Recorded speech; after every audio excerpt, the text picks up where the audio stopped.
समस्याएं जब आपकी जिंदगी में आती हैं, तो वो आपको सक्सेस दिलाने के लिए आती हैं, आगे बढ़ाने के लिए आती हैं। वो कभी आपको पीछे नहीं धकेलती।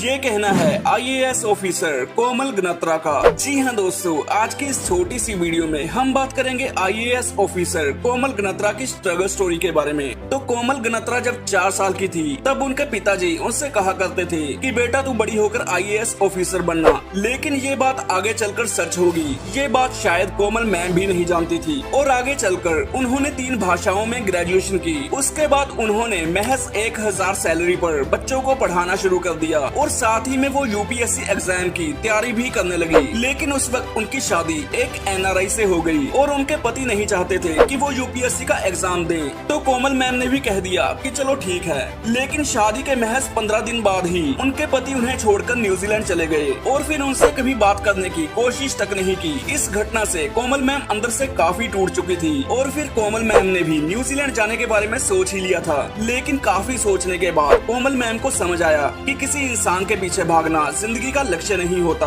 और फिर काफी संभलने के बाद कोमल मैम ने सोचा कि बचपन में जो उनके पापा ने उन्हें आईएएस बनने का सपना दिखाया था, अब उसे पूरा करने का समय आ गया है, क्योंकि उस वक्त हालात भी कुछ ऐसे ही बन गए थे। फिर उन्होंने बीती बातों को भूलकर यूपीएससी की तैयारी शुरू कर दी और काफी कड़ी मेहनत करने के बाद उन्होंने अपना लक्ष्य हासिल कर ही लिया। और आज भी कोमल मैम का यही कहना है कि कभी भी समस्याओं से डरो मत, क्योंकि समस्याएं हमें जिंदगी में आगे बढ़ाने के लिए आती हैं। आखिर में मैं बस इतना ही कहूँगा कि मुश्किलों से भाग जाना आसान होता है। हर पहलू जिंदगी का इम्तिहान होता है। डरने वालों को मिलता नहीं कुछ जिंदगी में, लेकिन लड़ने वालों के कदमों में जहान होता है।